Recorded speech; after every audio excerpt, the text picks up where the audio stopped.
Olá pessoal, sejam bem-vindos, sejam bem-vindas ao Cinematório Café, podcast do site Cinematório. Eu sou Renato Silveira.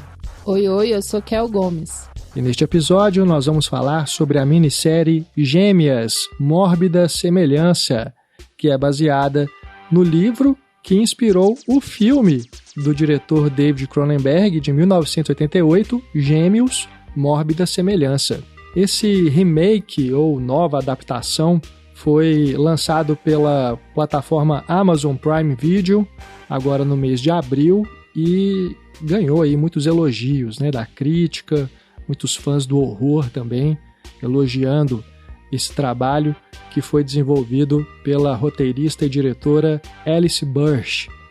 O roteiro é baseado no livro de 1977, Gêmeos, escrito por Barry Wood e Jack Gilsland, e foi adaptado em 88 pelo David Cronenberg, o filme com o Jeremy Irons no papel dos irmãos gêmeos Mantle, ali no caso 2 médicos ginecologistas, e agora na minissérie nós temos a Rachel Weisz nos papéis principais, que inclusive mantiveram os nomes, né, Elliot e Beverly, só que agora elas são obstetras, né, Kel? Sim, elas são ginecologistas e obstetras, né?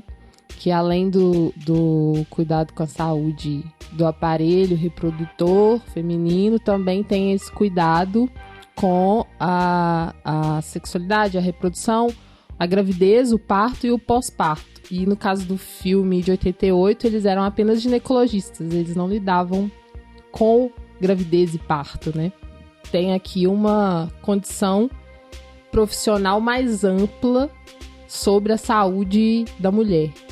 E também sobre parto, maternidade, especificamente, que eu acho que é onde o horror pode, inclusive, ser mais visceral, né? Pode ser mais evocado ainda, né? Falar de bebês dentro de um corpo, como que ele sai, enfim, essas coisas todas. Se você olhar pela lente do horror, assim, elas podem amedrontar bastante, podem trazer perturbações, e eu achei bem interessante essa modificação. E lembrando que o próprio livro, né, ele foi inspirado em ginecologistas gêmeos da vida real. Eles foram descobertos mortos juntos em 1975 em um apartamento em Nova York. Eles morreram aos 45 anos e aparentemente as causas foram relacionadas a drogas, assim. Bom, a gente vai discutir as diferenças entre a minissérie e o filme e outros aspectos também, hoje recebendo mais uma vez Ana Lúcia Andrade, nossa querida amiga, professora de cinema da Escola de Belas Artes da UFMG, que está sempre aqui conosco no podcast. Tudo bom, Ana? Oi, gente. Legal estar aqui, embora o tema também seja bem assustador. Agora me deu medo essa história aí de que é baseado em uma coisa real. Pois é, porque a gente já tem uma certa relação conturbada com os filmes do Cronenberg, né? Porque ele costuma causar uma repulsa com as imagens que ele trabalha, porque ele é muito conhecido pelo horror corporal, né? É a marca registrada do Cronenberg, embora no Gêmeos, Mórbida Semelhança, isso não esteja tão evidente assim, mas claro, tá ali também, principalmente ali para o terço final do filme, né? Mas a série também incorpora muito disso, né? Dessa estética cronenbergiana, ainda que a gente tenha aqui uma outra proposta, né? A gente tem 4 diretores envolvidos, além da Alice Burch, que fez o roteiro, né? Trabalhou aí na maior parte do tempo da série. A gente tem aqui, por exemplo, o Sean Durkin, que é o diretor principal, ele fez 3 episódios e os demais são dirigidos, aliás, são 6 episódios ao todo, né? O Sean Durkin dirigiu 3, os 3 primeiros e o último, e nós temos ainda outras 3 diretoras trabalhando na série. A gente vai falar sobre Gêmeas, Mórbida Semelhança daqui a pouquinho. Antes de a gente começar, só fazer um convite para você que ainda não conhece o Cineclube Cinematório, ou se conhece, por que você ainda não está conosco? Entre lá no nosso site cinematório.com.br, conheça o nosso projeto, e venha fazer parte do Cineclube, porque por meio dele você nos ajuda a manter os podcasts no ar, nos ajuda a continuar com o nosso trabalho. É o nosso financiamento coletivo. E mais do que isso, é também um clube de vantagens. Você recebe benefícios ao fazer parte do Cineclube Cinematório, incluindo newsletters exclusivas. Você pode votar nas enquetes de escolha de pauta dos nossos programas. Você também pode participar do nosso grupo fechado de bate-papo, entre outras vantagens. E fazendo parte do Cineclube, você tem acesso ao conteúdo exclusivo que a gente produz para apoiadores na Orelo. A Orelo, que é a plataforma brasileira de podcasts que remunera os criadores de conteúdo. Então, fazendo parte do Cineclube, tem episódios exclusivos que você só escuta na Orelo. Entre lá, então, no nosso site, cinematório.com.br, clique no link do Cineclube e venha fazer parte da nossa comunidade cinéfila. Junte-se a nós!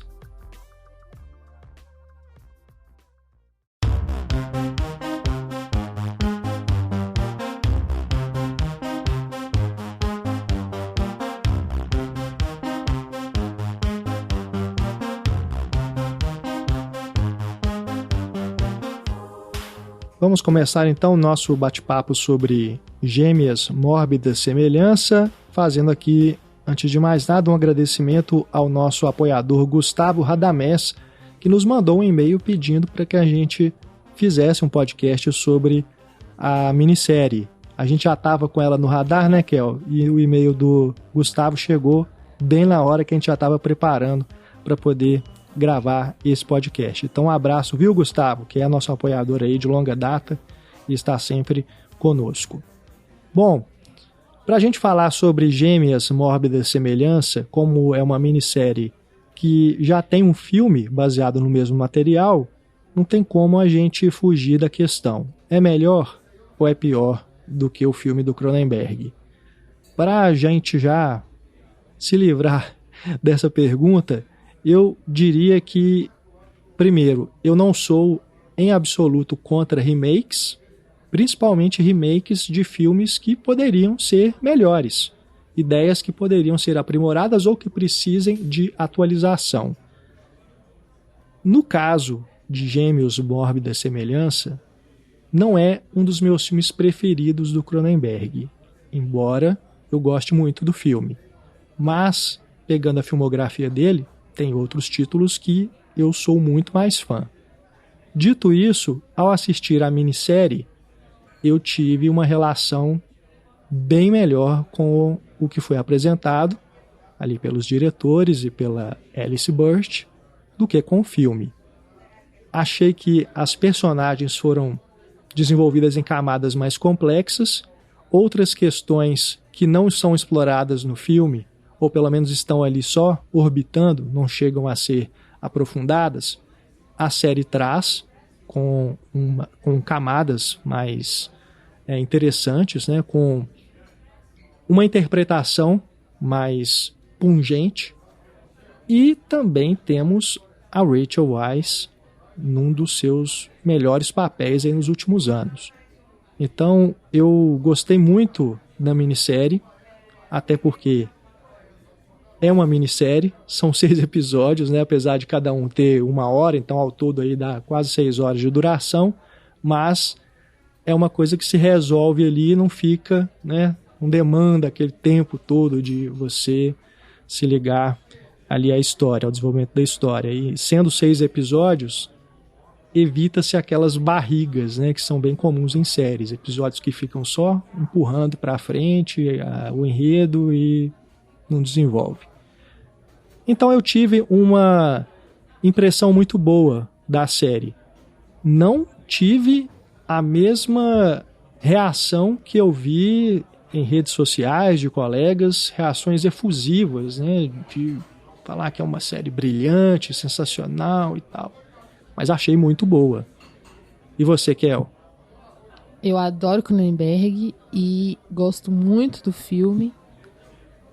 Mas eu tenho que dizer que a série também bateu muito melhor pra mim.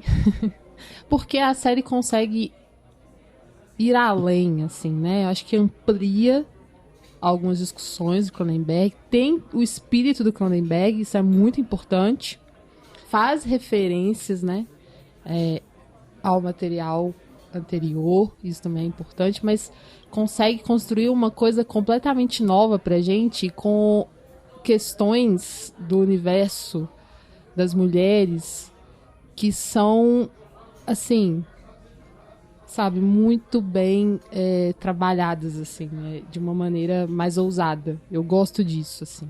É sincero, tá colocando questões ali que são importantes, que realmente nos amedrontam, que realmente precisam ser discutidas e tal. E tudo isso com duas personagens, que na verdade parecem que são uma só, né? Mas com duas personagens muito complexas, né? Que se complementam, que são codependentes, enfim, eu gostei demais. Achei que ele vai por uns caminhos também, ele comenta certas coisas, assim, que o outro filme não tem, e que traz ainda mais camadas. Então eu gosto demais da série.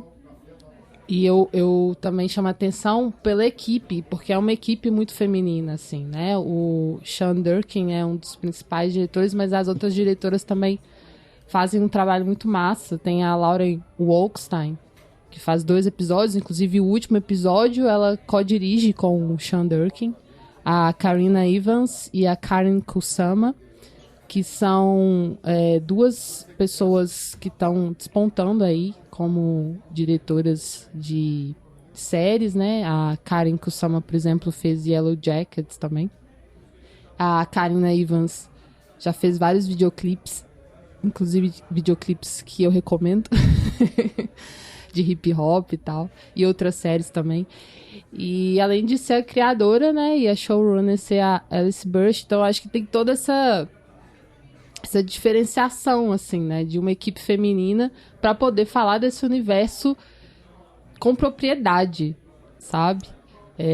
Porque no filme a gente tem a perspectiva masculina sobre esse universo, né?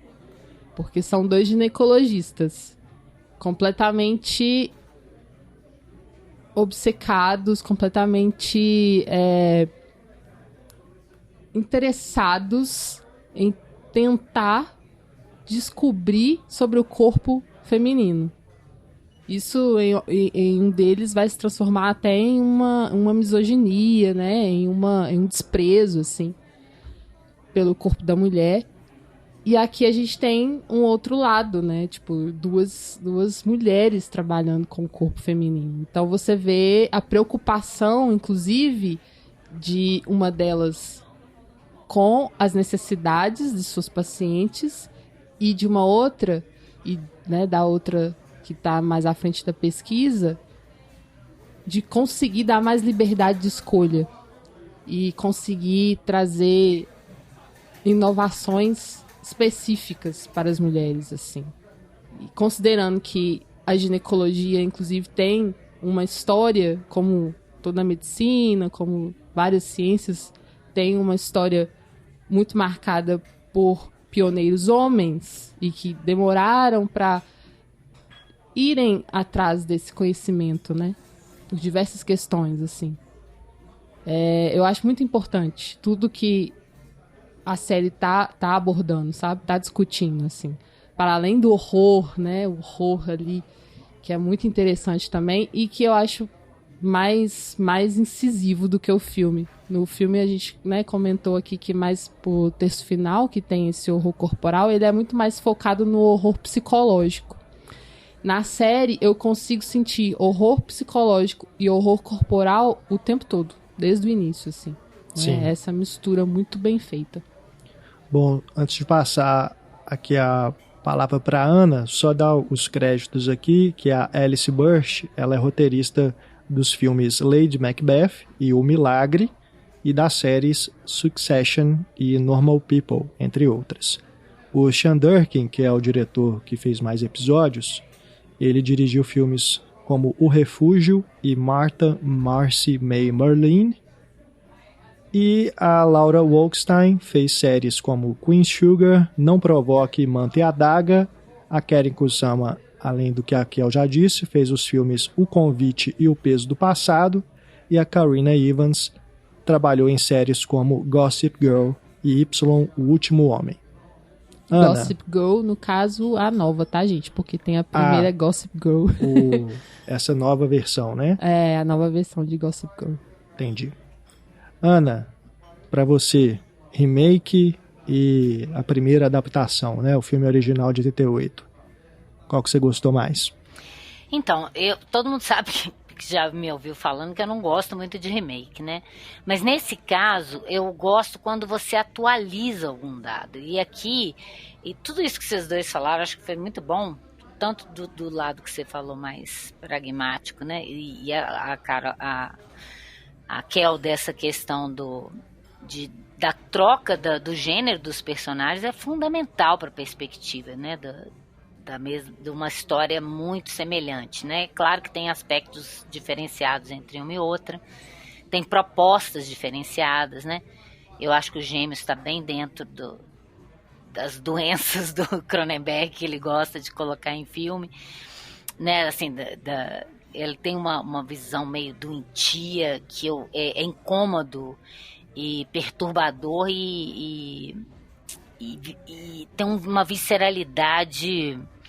Nessa época desse filme, principalmente, ele era até mais sutil. Você imagina as coisas que ele insinua, né? Só de olhar aqueles aparelhos, a gente já fica em pânico. Não precisa usar aqueles aparelhos, né? Tem a sequência do sonho, que é um trauma da minha vida. Nossa, aquilo Trauma cinematográfico. Trauma cinematográfico, porque... eu fui rever o filme agora, eu não lembrava de muito, mas aquela cena ela veio assim, nítida na minha cabeça. Porque era um pesadelo recorrente que se tornou meu. E eu acho muito interessante diretores que são capazes de imprimir uma imagem que fica gravada, né? Tipo o Kubrick fazia também. Sim. Então ele tem essa mão interessante, essa visão dele também, desse ponto de vista masculino. E uma coisa em comum nas duas, embora seja bem diferente, né, é a grande interpretação dos dois atores principais, né, do Jeremy Irons e da Rachel Weisz, nas versões, né, nas duas. Sim. Concordo. E se na minissérie ela é impressionante, né, o que ela faz, que eles não dão nem indício se elas trocaram ou não, mas você sabe pela interpretação dela, pela sutileza da interpretação dela. Não é só uma questão de cabelo, de figurino. E quando uma tá fingindo que é a outra, a gente percebe, assim, né? Isso é muito impressionante. E no do Cronenberg também, só que eles fazem isso pouco. E aí tem uma sutileza ainda maior no Jeremy Irons, porque um quer ser o outro, um tenta assimilar alguma coisa do outro. Então ainda tem essas nuances que eu acho muito interessantes no filme do Cronenberg, muito também pelo grande ator que é o Jeremy Irons, né? Agora, essa coisa que você falou, Raquel, você falou do terror físico e qual outro que você falou? Psicológico. E o psicológico. E ainda tem um social, tem um terror social, verdade, que tem naquele episódio 2, daquele povo rico, horroroso. Nossa. Que financia isso, né? Aquelas pessoas dançadas que não estão nem aí pro ser humano, que tá preocupado só com, né? Aquela família do Elon Musk ali, sei lá. Que é um horror. Aquilo pra mim é o verdadeiro horror do filme, assim. Verdade. Impressionante. Esse também tá aí incluído. Me incomodou. E esse episódio é tão incômodo, né? Não só pelos personagens e pelos diálogos, mas a forma como é montada aquela sequência do jantar. Você fica assim, sabe? Nossa, eu quero sair daqui, cara. Repulsa, né? Não é? Exatamente. E o pior é você fica desconcertado ali. E o pior é pensar que isso não é um exagero. Essas pessoas podem ter esse tipo de conversa sim, sabe? Sim. Nossa, isso é um horror social mesmo. Bem lembrado. Não, e a gente não imagina qual é esse universo. A gente não convive com ele ainda bem, assim, diretamente, né? Então aquilo ali é muito cru na nossa cara. E aí você vê as duas parecendo esquisitas no primeiro episódio, quando chega nesse segundo, elas são fichinha perto dessa galera. Sim. Então, aí eu vi que ele tinha um tom diferenciado que me agradou, assim, essas questões, sabe? De não ficar procurando só adaptar do masculino para o feminino, as mesmas questões, só invertendo um pouco algumas coisas, né? E é até legal manter a figura de interesse uma mulher também nos dois filmes, sem trocar o gênero. E ainda coloca o nome da atriz do primeiro, que é Genevieve. Sim. Né? Que é a Genevieve Bujold. Eu achei, aí pra gente que conhece, vira um easter egg a mais, né? Um prazer a mais, né? Algumas citações, até aquelas roupas vermelhas que elas usam e que ele usa, né? Algumas coisas das que tem esse filme, ela vai usar mais formatos na direção de arte arredondados, né? Que tem a ver com o óvulo, que tem a ver com a barriga da grávida, né? Ou enfim, com os nossos buracos, sejam psíquicos ou físicos, né? E no outro, ele intercala essas formas arredondadas com formas muito pontiagudas e meio inclinamentos em diagonal, inclinados, que criam muito incômodo na visualidade, assim. Então, em si, não parece estar acontecendo nada demais, mas tem uma força ali nas imagens que eu estava revendo agora e percebi com mais clareza, porque isso é tão evidente na série, né? As cores, a direção de arte, o figurino, né? É tudo muito rico. Há muito tempo eu não vi uma série com tanta riqueza, assim, desses detalhes formais no entorno da história e funcionais ao que está querendo dizer cada episódio e os comentários temáticos que cada episódio estão evocando, né? É legal que tenha essas referências em relação ao filme, até porque nos créditos mesmo fala, né, que é baseado no filme e no livro, né? Cita também o filme de 88 ali como inspiração. Então é bacana mesmo reconhecer, né, esse trabalho anterior e trazê-lo para formatação ali, né, do que a série apresenta. Tipo, e nessas formas também, o próprio prédio onde é instalado o centro de partos, né, que elas pegam ali o financiamento, ele também tem esse formato arredondado, né, na arquitetura. É outro detalhe interessante também. As portas dos quartos delas, né? É como se estivesse entrando dentro de um corpo, né? Sim. E é bem esse lado orgânico, assim, absorvido mesmo. Outra coisa também que eu fiquei pensando é o Little Sister, irmãzinha, no filme de 88 do Cronenberg. Ele também chama o irmão de Baby Brother. Little Brother. Little Brother ou Baby Brother, uma coisa assim, irmãozinho, né? Então não deixa de ser... Brother. Então não deixa de ser, né, essa referência, assim, também no jeito de falar, sabe? Pra mim, essa coisa dos uniformes vermelhos sangue, gente, é perturbadora. E principalmente pra mim, que já trabalhou em hospital, sabe? É perturbador mesmo. Isso é um negócio, assim, que inconcebível pra um ambiente hospitalar.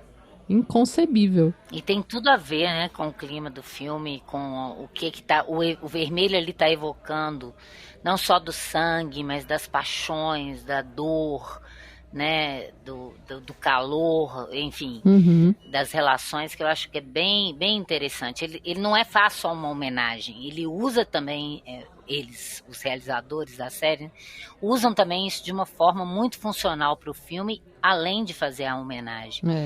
Então não é só uma referência, é saber que aquilo ali é útil, então eu não vou descartar, né? Sim, e essa questão ali do financiamento, delas irem buscar essas ricaças ali, esse povo que tem o dinheiro para poder levar o centro delas para frente, não é algo que o filme explora tanto, né? É mais mencionado, assim, que eles têm os financiadores, mas não tem essa personagem que aqui é vivida pela Jennifer Ehle, também num ótimo papel. Gosto muito dessa atriz, inclusive, né? Muito ela boa. faz Excelente. muitos papéis coadjuvantes, mas acho que aqui ela tem um papel bem de destaque, né? Como essa grande financiadora ali.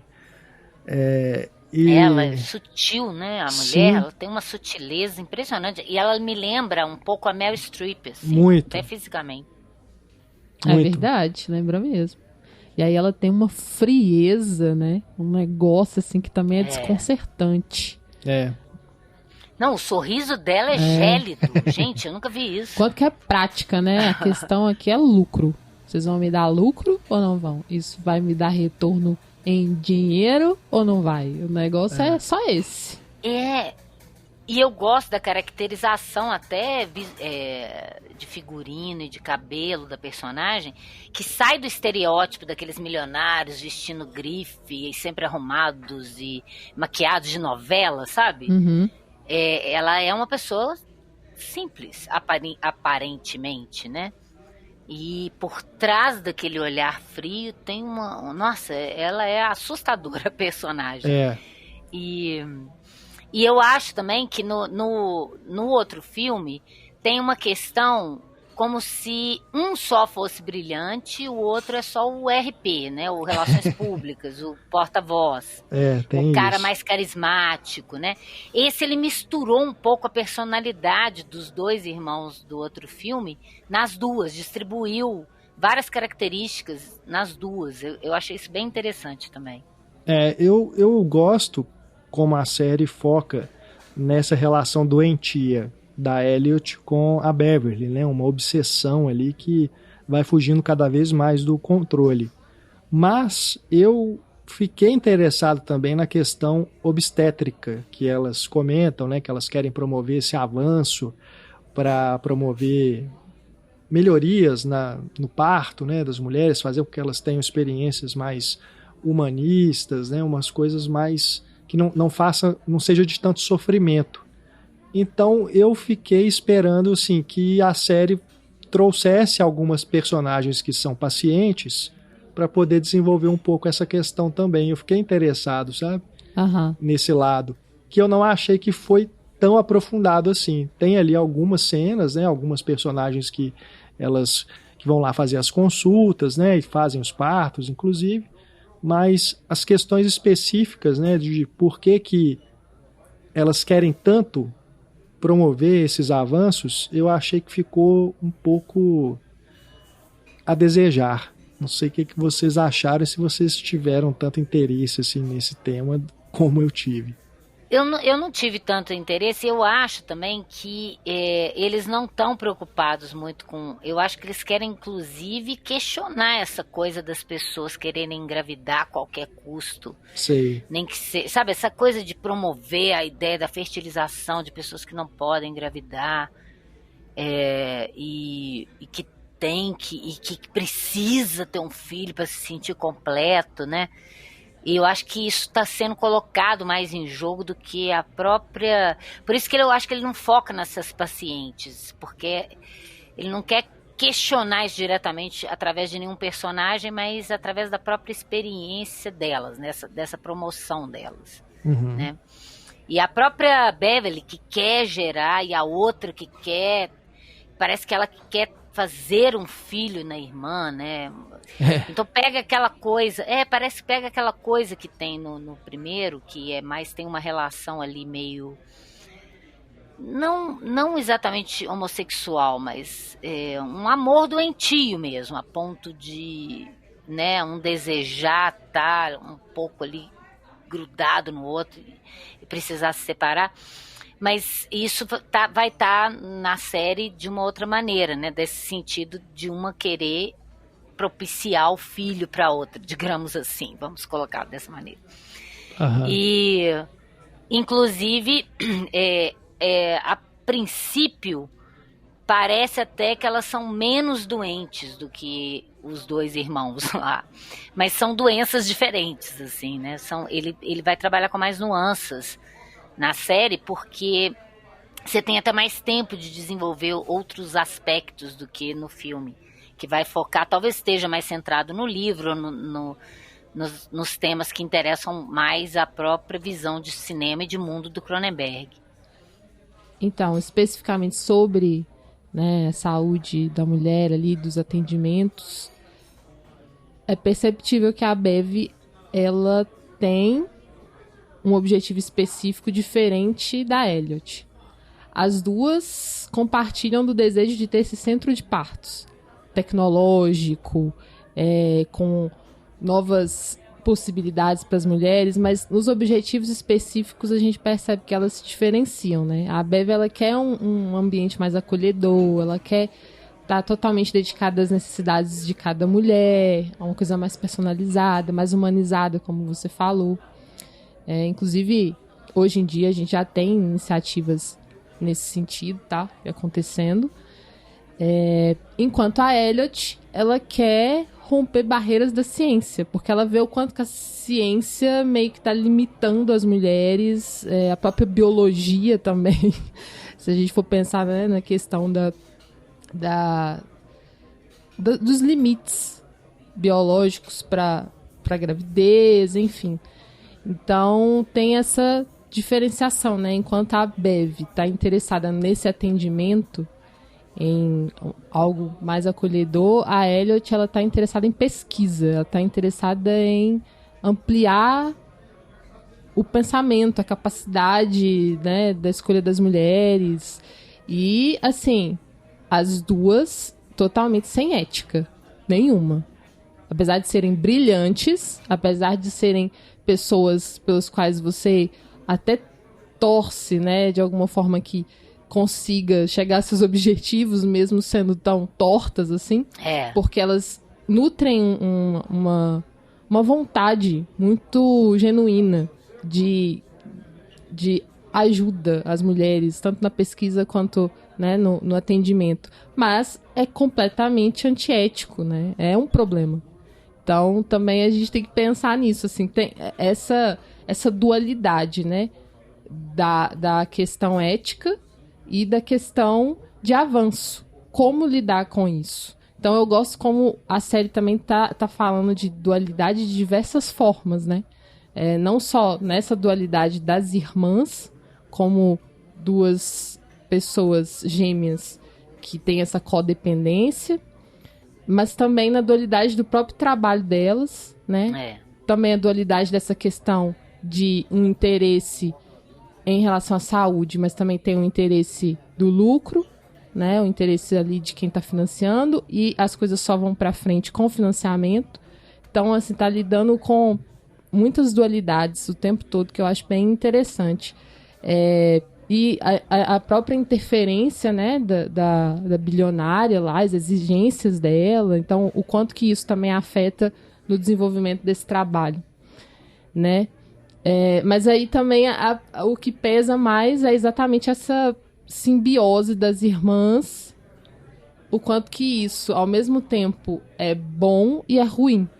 Quanto que isso, ao mesmo tempo, levam elas a um patamar de genialidade, mas também levam elas a uma destruição, né? Uma autodestruição. Isso é muito doido, eu gosto muito, assim, porque você fica o tempo todo indo de um lado a outro, assim, né? Nessa dualidade. Mas, olha, eu tenho que confessar que a minha preferida é a Elliot também. Não acredito.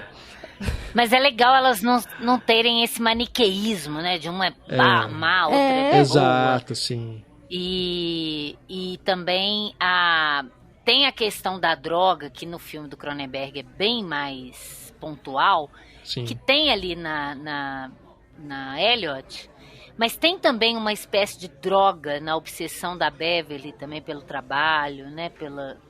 Tem uma dependência ali daquilo. Sim. E eu gosto dessas inversões de papel. Essas inversões de papel, assim, quando você espera que a Elliot é que vai pôr tudo a perder, quem coloca é a Beverly. Uhum.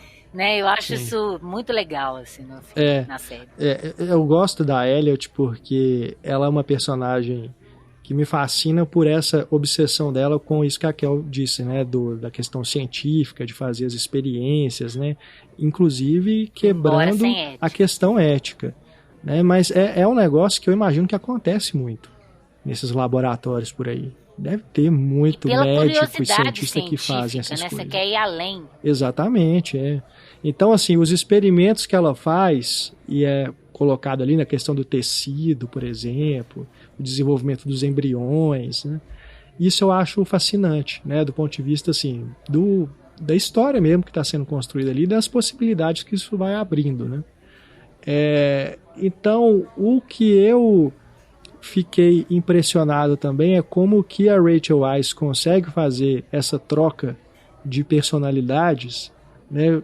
É igual aquele filme Fragmentado do Shyamalan, que o James McAvoy troca, né, de personalidade porque ele tem aquela esquizofrenia, né, transtorno de personalidade múltipla, né?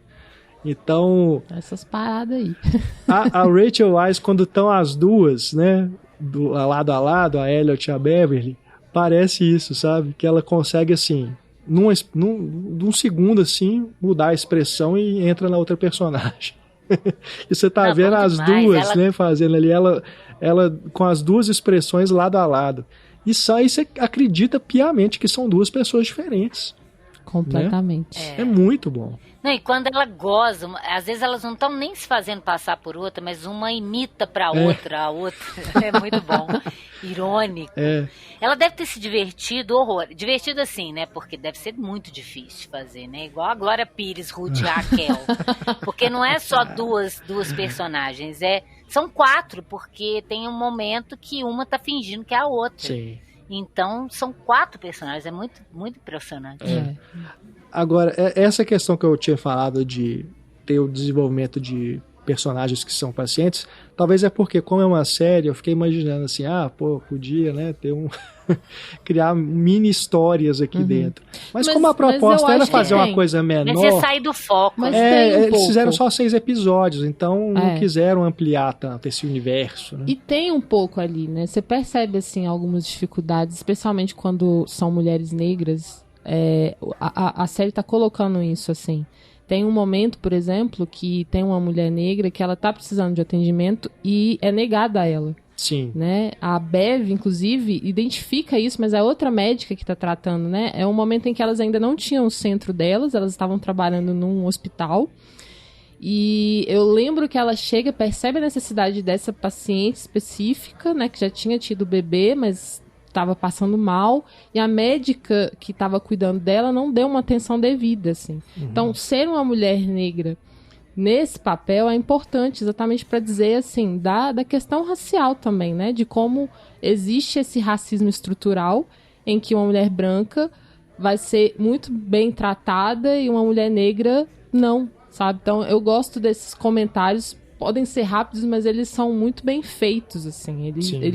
Eles são muito bem percebidos. Eles não passam em branco, né? Não passam nessa coisa de isso foi mal desenvolvido. Não, você consegue captar a crítica de uma maneira rápida. Inclusive, eu posso estar enganado, mas eu acho que essa personagem está, inclusive, no episódio que é a Karina Evans que dirige, que é uma diretora negra. Pois é, então a importância, né, de ter pessoas atrás das câmeras para poder entender da diversidade de personagens ali. Porque se só tivessem mulheres brancas sendo atendidas ou o mesmo tratamento, aí não ia englobar essa questão social. E algo também muito massa foi porque, e falando aqui de pacientes agora, né, porque também tem na história da medicina, da ginecologia, como eu disse, essa questão dos experimentos. E aí é uma coisa muito violenta e racista, porque o cara que foi nominado pai da ginecologia, o James Marion Sims, ou J. Marion Sims, também tem essa abreviação, ele foi um médico estadunidense, pioneiro no campo da cirurgia, e inclusive foi ele quem inventou o espéculo moderno, o espéculo, aparelho usado em consultas ginecológicas, a posição ginecológica, enfim, várias coisas. Só que ele teve um trabalho desumano e brutal, usando mulheres negras escravizadas como cobaias no desenvolvimento de seus estudos. Então, horror. aquilo que acontece, porque tem no episódio 5 esse jantar caótico, Que é muito legal. É muito legal. Então o tem segundo essa... jantar, né? Com os Isso, é o recados, segundo jantar, exatamente.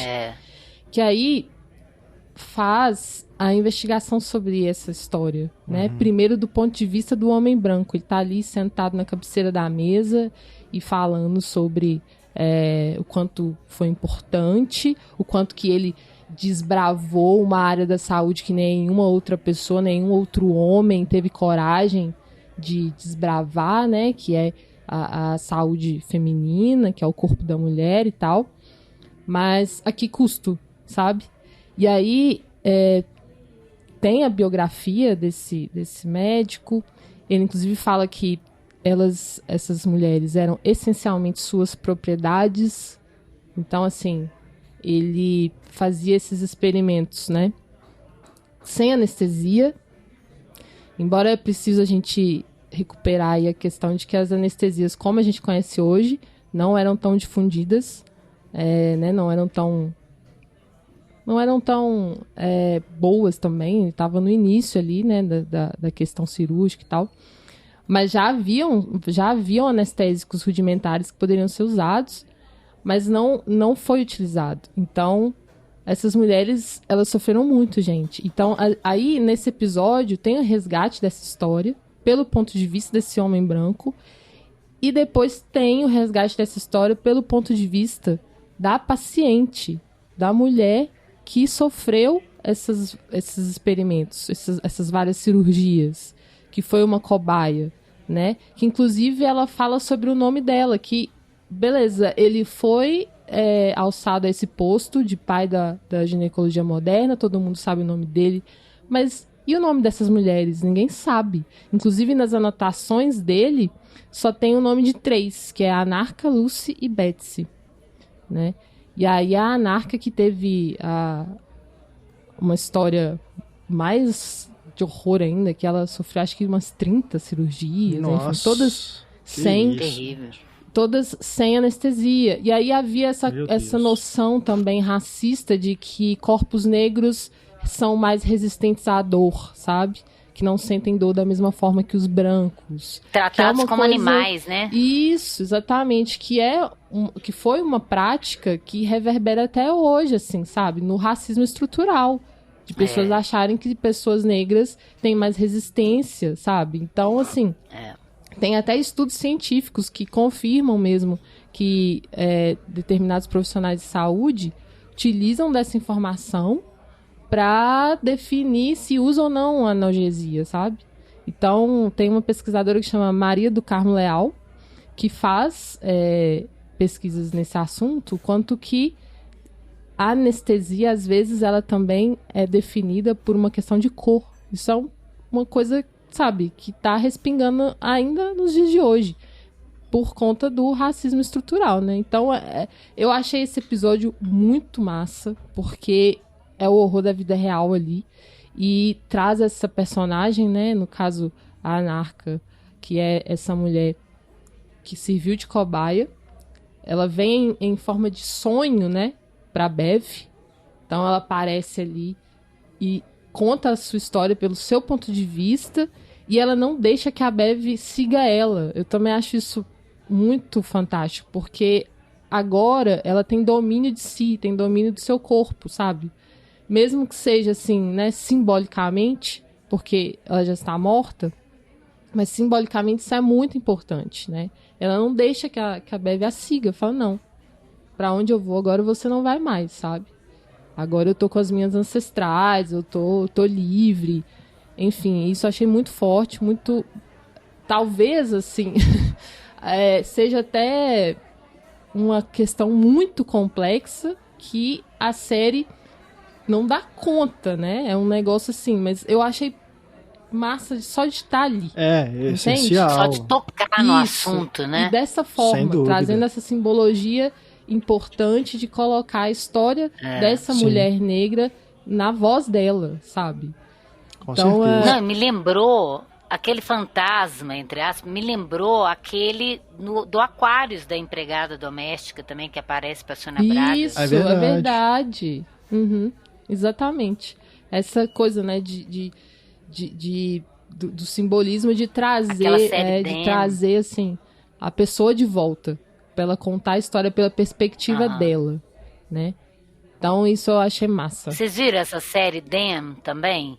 Que fala dos fantasmas também, do imaginário, por causa da questão negra, que é muito legal também.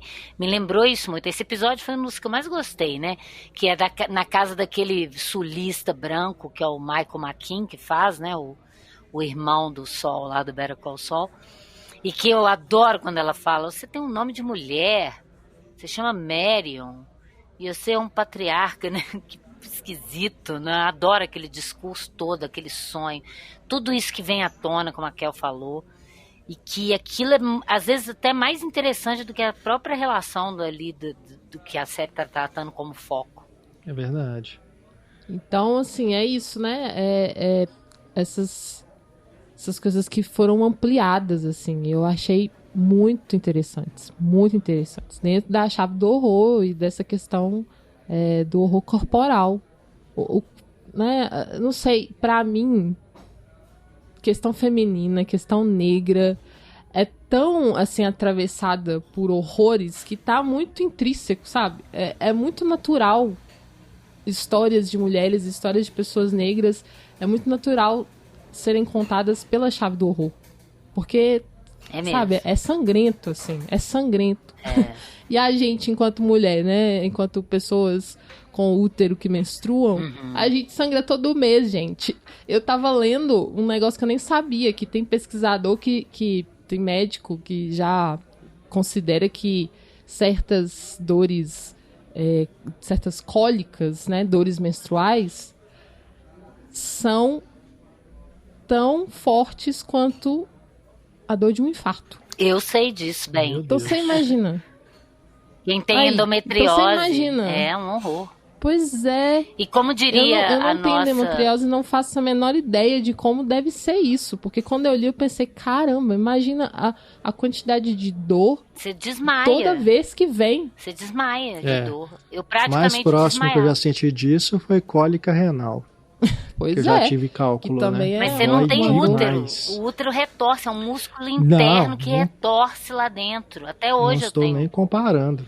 Longe de mim, gente, só e como diria a nossa querida e aqui, já que é uma dor muito forte também. A nossa querida e já saudosa Rita Lee, né? Mulher é bicho esquisito, todo mês sangra, né? Sim. Então essa coisa... Sim. Ai, saudosa demais, nossa. Nem me fale. Triste a partida.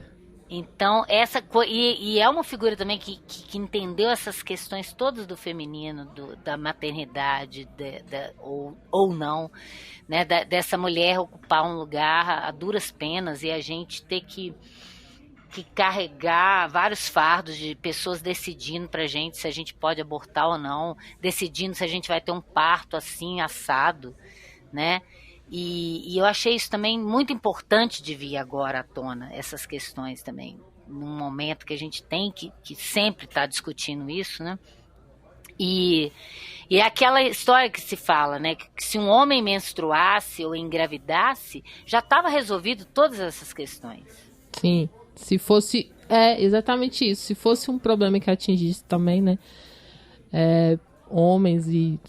Enfim, se o homem tivesse um útero, tivesse problemas, isso já teria sido resolvido mesmo. Porque é isso também. O quanto que demorou para ter uma ciência dedicada também, né, ao corpo feminino, assim. E aí, a importância dessas mulheres também que chegaram depois para poder lidar com a pesquisa, lidar com o atendimento de uma maneira empática, né? E de uma maneira horizontal, assim. É verdade. Porque até então, muita coisa na ciência é patriarcal. Então, não, eu concordo. E, inclusive, tem a questão do anticoncepcional masculino também, né? Que até hoje não foi nunca vai pra liberado, frente, né? Porque já foi desenvolvido. Nunca foi liberado aí comercialmente.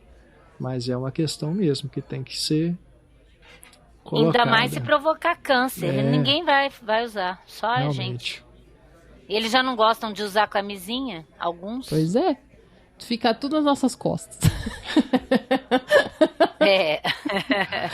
Bom, gente, eu acho que essa discussão é muito rica e esse episódio em específico proporciona ela. E eu gostaria, é o que eu estava falando, eu gostaria de ver mais desses casos, né, que a série desenvolvesse nesse sentido. Mais do que, por exemplo, da atenção que a série dá para a personagem Greta, que é a ajudante, né, a assistente. Greta, eu não entendi. Que é aquela asiática, né, interpretada pela Pop Liu, é o nome da atriz, que fica ali, né, coletando aqueles objetos e depois faz aquela exposição. É uma referência ao filme, talvez, mas eu fiquei... Ao Cronenberg. Porque tem essa coisa da exposição, né? Mas ao mesmo tempo eu achei que é uma personagem que fica ali meio largada, sabe? Sim. Ela é um anexo da série. E aí? Não explica direito. Então, foi uma delas, jovem, que fez o parto da mãe, que matou a mãe... Aí ela tá ali porque ela adora elas, ou ela odeia elas, ou ela é que é a grande dançada do filme e não é explorado nada disso. Aí fica parecendo, vamos colocar também uma asiática aqui pra gente poder incluir todo mundo. E não é explorado isso. Então eu acho que foi uma referência àquele artista plástico que o Bev ou o Elliot do filme do Cronenberg vai atrás para construir os instrumentos lá, e o cara usa aquilo para poder fazer uma exposição, né? E aí ele rouba os instrumentos lá. E ficou julgado isso, sim, né? Porque se tivesse sido bem desenvolvido, se tivesse conectado com o todo da proposta da série, mas não tá. Então, se você retirar, dá na mesma. Dá na mesma. Eu também achei sem eira nem beira, é uma subtrama que ficou muito jogada. E ela tá o tempo todo, né? Desde o início da série ela tá ali. Você sabe que tem alguma coisa diferente, porque ela é uma presença constante, é uma presença estranha, né? Porque é uma assistente pessoal, uma empregada doméstica, uma chefe, enfim, é uma pessoa que tá o tempo todo junto das irmãs ali, na casa delas, recolhendo coisas muito pessoais, né? Objetos. Nossa, a hora que ela pega o Tampax lá, oh meu Deus, eu falei, que é isso? O que essa menina vai aprontar?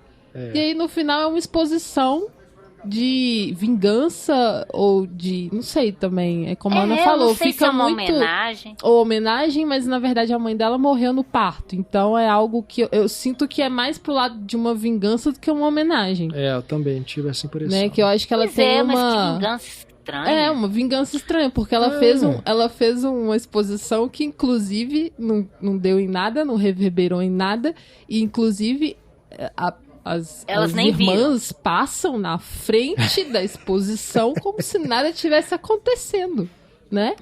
A única pessoa que vê é o jornalista, né, o escritor. Sim. Que vai lá e identifica. Adorei aquele personagem. Eu também gostei. Também gostei. Queria ver mais dele. Ele só aparece mais pro fim, né? Aliás, o nome do ator, eu não vou nem arriscar aqui, gente. Mas é impossível, eu também tentei aqui, mas não consigo. Wine. Desculpa. Mas o Guma dá pra falar. E no final ainda mostra como se ela tivesse se reconectado com o pai. Eu não, realmente... Sabe o que parece? Que tinha mais episódios e que eles foram obrigados a reduzir pra 6. Só pode. Pode ser. Pode ser, porque o dela realmente ficou sem amarração nenhuma. Vira uma personagem excêntrica, esquisita, sabe? E parece que é isso, é um alívio, sabe? Vira uma coisa, toda vez que ela aparece, você fala, lá vem a estranha. Não, e parece que é só um dispositivo, assim, de estranheza, e que no final gera isso, né? Esse impacto aí. Olha, tô fazendo uma exposição sobre elas, porque elas são essas pessoas que não são apenas geniais, elas também têm seus horrores, sabe? Aí fica parecendo uma coisa meio meta, mas ao mesmo tempo não desenvolve. Então, realmente, a Greta é o ponto negativão, assim, da série. Pois é, só se tem algum simbolismo. Elas me tiraram a mãe, então agora eu sou um pouco parte dela, sei lá, realmente aquilo ali ficou muito jogado, né? Muito sem nada a ver e como se, como é que eu ia dizer? Aquela questão que tem que deixa deixa indicado, né, que a Elliot faz aquelas pesquisas como é que fala? De desenvolver o feto, o embrião fora do útero. Se é aquilo, se ela realmente não tem mãe, o que é não ter mãe, se eles estão querendo também discutir essa questão, mas fica realmente jogado no ar. Agora, uma cena que eu achei também genial é o jantar lá do aniversário delas com os pais. Ah, sim. Ah, sim. o episódio com os pais. Não, as cenas de jantar são um show à parte. Aprendeu com Hitchcock me lembra, e Buñuel. Sabe o quê? Exatamente. Eu ia falar isso e também ia falar que lembra muito Fleabag. Fleabag também tinha essa coisa de as reuniões familiares, as reuniões sociais horrorosas. Eram um caos onde as coisas aconteciam, né? E aí eu me lembrei de Fleabag. Mas, assim, eu acho... Não, joga na cara delas, né? As coisas, não, os pais. É meio Hitchcock, porque às vezes tá falando de uma coisa meio grotesca e comendo, né? Bem a lá Hitchcock. E aquela coisa também da burguesia que come, fingindo aparências do Buñuel, né? Tá tudo misturado ali. E é o episódio também que tem ali aquela questão da relação da Bev com a Genevieve, né? Porque ali a Elliot aproveita para poder jogar, né, e revelar ali para elas que ela fez a troca para poder fazer a conquista, né? E aí o relacionamento das duas estremece ali naquele momento. Eu acho interessante essa questão, né, de trazer os pais delas, assim, pra gente perceber qual que é a dinâmica, né? E quebra uma expectativa, porque você acha que vai ter, sei lá, algum tipo de briga, algum tipo de tensão mais explícita, assim, ou algo. E não fica numa tensão, mas meio Guerra Fria, assim, uma coisa, né, bem, bem interessante você perceber, assim, de duas adultas, né, tendo que receber os pais. E a questão da mãe delas, né? O quanto que foi sofrida. A mãe delas teve depressão pós-parto. Então, isso também vem à tona, assim. O quanto que a mãe dela teve que, né, tipo assim, se reconstruir para poder dar conta. Até desistiu em um momento, né? Porque tem a cena dela fugindo. Mas aí vem o pai delas dando o apoio e dizendo, não, a gente vai conseguir, eu vou te ajudar. Então, essa representação de um pai presente também, né? Que tá ali e tá tentando fazer dar certo e tal. Será que eles também têm uma favorita? Ai, com certeza tem. Eu assim, todo pai, toda mãe tem seu favorito. Esse negócio de não ter... que não existe filho favorito, a gente gosta de todos iguais ou de formas diferentes. Não existe, a gente sempre tem. Quem é o filho que não é o favorito... Eu, que não sou uma filha favorita, eu sei dizer que a gente sabe identificar. Não, e às vezes não é nem um favorito, mas é o mais complexo, que os pais acham que tem que dar mais atenção, né? Então tem uma forma de tratar que eles acham que é igual, mas não é. Né? Não é igual. Não é. A gente que não é tratado com todo o privilégio percebe rapidamente. A gente percebe na hora. E eu tenho o irmão do meio, né? Que também já percebeu logo e a gente sempre conversa sobre isso, assim. Então é até curioso, assim, porque geralmente eu vejo muito pai e mãe falar que não tem diferença, mas tem sim. Vamos montar aqui o nosso clube dos irmãos não favoritos. Não, clube dos irmãos não favoritos. Os filhos não favoritos. E assim, tudo bem, sabe? Já superei isso. A gente... São Ninguém pessoas, são humanos, né? Eu acredito que na maioria dos casos são coisas assim que você observa, né? Não é um tratamento assim. Não. generalizado, né? É uma coisa muito na cara. Às vezes os pais fazem até sem perceber. E assim, é aquilo, vamos humanizar os pais, né? Sabe, muito natural que você tenha afinidade com uma pessoa, porque os filhos são pessoas também, então Sim, os pais tem essa coisa, têm uma afinidade com um mais do que com o outro.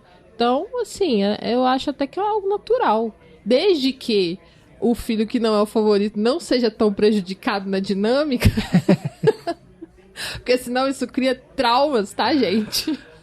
Ai, ai. Não, e é curioso porque, assim, você pensa que vai ter alguma explicação. Eu fiquei até com medo disso, que às vezes isso é problemático se não for feito direito, né? De colocar um flashback que mostre como é que os pais tratavam para justificar que elas sejam meio malucas, né? Mas, pelo contrário, aqueles pais devem ter penado na mão delas, né? Assim, eles são submissos, são quietos, né? São esculachados. E ainda tem essa confusão da Greta retirar as mensagens da secretária eletrônica, que você não sabe também se elas acham que os pais são ausentes porque elas acabam não vendo as ligações que eles estão sempre chamando. Porque elas não respondem, porque provavelmente elas também não sabem que eles ligaram. Então fica meio obtuso essa coisa, sem a gente saber qual é exatamente essa relação. Tem aquela questão lá do flashback da mãe, né? Com esse trauma pós-parto, né? Ou a depressão pós-parto, ou também que ela talvez não quisesse ter filho, mas foi obrigada a ter e não sabe lidar com isso. Também não está muito explorado, mas enfim. Agora, teve uma coisa assim. Quando o Jeremy Irons olha a Claire lá, a Genevieve Bujold, ele vê que ela tem 3 saídas lá, sei lá como é que chama aquilo. 3 colos. Trífida. E aí ele fica fascinado com aquilo, né? Ele fica fascinado com aqueles 3 caminhos que ela tem, que ela é uma mulher mutante. E aí o outro vai lá conferir e tal. E os 2 transam com ela e tal. Mas nesse, ela abaixa assim pra olhar. Primeiro mostra ela olhando o rosto da Genevieve. Dá pra ver que ela se encantou por ela, assim. E aí ela vai abaixar, aí ela chama a irmã. Eu não sei se aquilo ali é uma postura ética dela, de tipo assim, eu senti atração por ela, eu não posso examiná-la. Pode ser. Sabe? Ou se ela viu alguma coisa extraordinária ali que ela falou, irmã, vai lá conferir se eu tô doida, né? Dá uma olhada aqui, né? Verifica lá pra ter uma segunda opinião. Na verdade, explica lá, mas é uma questão interna mesmo, assim. Me parece que eu esqueci como que fala. Mas é tipo assim, é anômalo. Ah, tá. Então, impede ela de ter filhos. E o que eu interpreto dela sair e chamar a irmã é porque ela já conhece aquela pessoa, ela já tem interesse naquela pessoa. Porque ela é muito fã da série que ela faz. Isso. E ela tem atração por essa pessoa. Então ela não consegue atendê-la. Então é uma postura ética. Então é uma postura ética. Mas uma postura ética em várias que não são. Então, tipo assim, eu acho que nem é por ética. Uma outra pra te olhar. Eu acho que nem é por ética. Eu acho que, na verdade, é por uma incapacidade mesmo de fazer, sabe? Ela não ia conseguir fazer. Ela tá tão nervosa porque ela tem atração por essa pessoa e ela não é como a irmã que não liga, vai lá e faz e depois se precisar, se ela quiser ela transa mesmo, tá nem aí. Então assim, eu acho que é mais porque ela não consegue, sabe? Aí ela vai lá e chama a irmã. Mas, aliás, elas têm várias posturas antiéticas, assim, sabe? Sim, então eu sim. acho que é uma que não dá pra tipo, essa foi uma que a gente pode perdoar. Não, é só uma coisa da tensão dela mesma, assim. Acho que ela tá pensando nela mesma, sabe? Agora, e aquela mulher do telhado também, que ela atira do telhado? Que loucura que é aquilo. Ela tem tipo uma alucinação, né? Na verdade aconteceu, né? Que não é uma alucinação. Não é uma alucinação, porque assim, dá a entender pra gente também que é uma alucinação, porque ela tá chapada e a mulher fala igual a ela. Parece que ela tá se vendo mais velha ali. Então, eu acho a Doninha fala exatamente como ela, assim, né? Daquele jeito, assim, né? Provocando, fala com aquele jeito rebuscado, né? De falar também. Isso que é massa da série também, porque ela te deixa em dúvida em relação a isso, porque a Elliot, ela é muito convincente. É. Então, e ela tá passando por esses momentos, assim, né? De droga, de delírio e tal, nananã. E aí você fica, poxa, isso aconteceu, não aconteceu, porque no momento que ela vai atrás dessa mulher, ela não encontra. Então fica no ar. Pois é, mas depois... Mas ela destruiu o apartamento e aí quando alguém chega pra acudir, não tá mais destruído. É porque tinha empregada e irmã lá pra poder limpar. Eu entendi que é isso depois, porque aí tem a notícia, né? Mais pra frente a gente vai ter a confirmação de que essa mulher existe mesmo, porque foi encontrada, tem uma notícia. E assim, eu acho que é aquilo também, de te fazer acreditar na personagem. Ela sabe o que ela fez, mas ela quer mentir pra si mesma que não assassinou ninguém, que não fez isso. Então ela vai dizer, não, isso foi um delírio, foi uma viagem, eu tava muito drogada e tal, e tal, e tal. Vai falar pra irmã isso e a gente, enquanto espectador, a gente também tá lá. Ah, pode ser mesmo, pode ser. Só que não. Mas eu não sei se é uma mentira. Eu acho que ela confunde a realidade com as doideiras dela. Ah, ela sabe? mesma se confunde. É, pode ser também. Pode ser. Eu acho. Pode ser também. Eu acho que ela não consegue distinguir o que é real do que não é. Então ela age como se não houvesse amanhã. Ela fala o que vem na cabeça, ela faz o que dá na telha. Pode né? ser, pode ser. Sei. Isso também é possível. É também possível. Porque ela é tão, assim... inconsequente, né? Tão impetuosa, assim, vai fazendo as coisas. Realmente, ela não tem muito essa noção, assim, de consequências reais, de perigo, de fato. Teve naquela brincadeira com a galera rica, que ela pega a irmã e joga a irmã dentro lá de um lugar lá, porque era uma brincadeira. Então, assim, ela faz umas coisas realmente sem noção. É. E isso vai ficando cada vez pior, né? Depois que elas se separam, é ela quem sofre mais, né? De uma maneira, assim, muito nítida, o quanto que ela fica transtornada. É.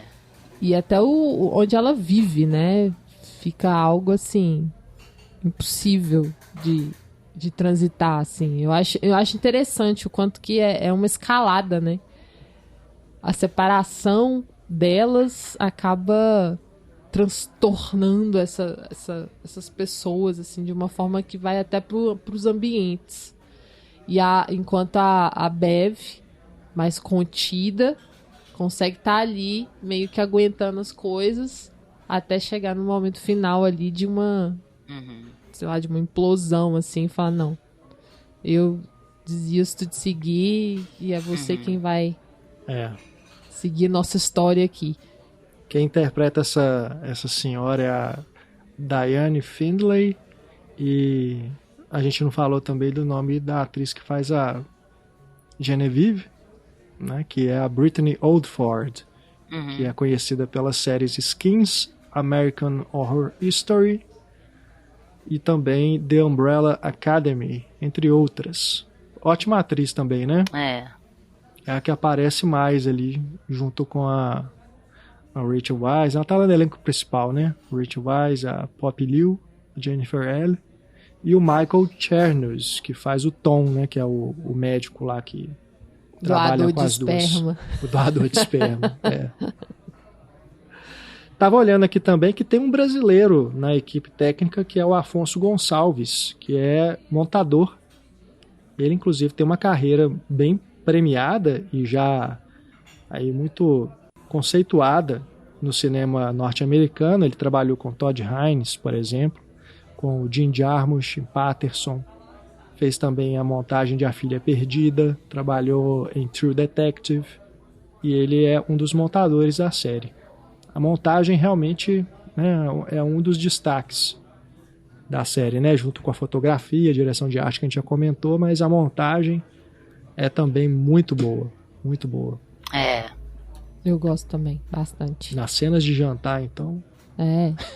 E é isso, não te confunde, né?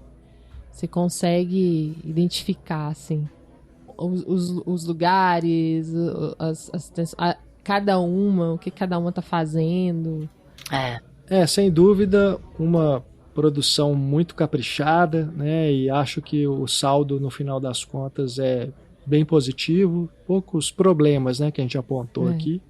E uma coisa que, só para complementar isso que eu falei, né, de a gente como espectador e espectadora também ser confundido, também entrar ali num psicológico da personagem, porque tem também a questão da Bev, quando ela tá numa paranoia da irmã atrás dela, a gente também sente isso, sente essa angústia, porque o celular fica tocando o tempo inteiro, e como o barulho de celular em filme é como se o celular estivesse tocando do seu lado, isso me perturbou de um jeito. Na hora que vibra, então, né? Aquele é perfeito. Parece que é o nosso. É muito bom isso, porque é constante, e esse barulhinho é o barulhinho que atravessa a tela. Isso não é só nessa série, não. É qualquer filme, qualquer série, quando tem esse barulhinho de celular, parece que é o seu que tá tocando. Então, assim, é um negócio muito bom, muito bom. Então, tanto pelo lado da Elliot, que a gente fica, né, junto dela nessa loucura toda, nessas alucinações, e será que é real, não é? Tem essa questão da Bev também, da paranoia, né, de estar sendo, de ter essa presença constante da irmã, mesmo distante, mesmo tentando viver uma vida com autonomia, né? Mesmo tentando viver uma vida com a Genevieve. Muito bem. Você que assistiu também a Dead Ringers, tanto a série quanto o filme, fala pra gente sua opinião. Nós temos espaços para comentários na página do podcast, tem também o nosso fórum na Orelo. E você que é apoiadora do Cinematório, conversa com a gente lá no grupo de bate-papo fechado no Telegram. A gente aguarda as opiniões de vocês para a gente continuar a falar sobre gêmeas ou gêmeos, né? Bom, Ana, muito obrigado, viu, pela participação aqui mais uma vez. Foi ótimo bater esse papo com você.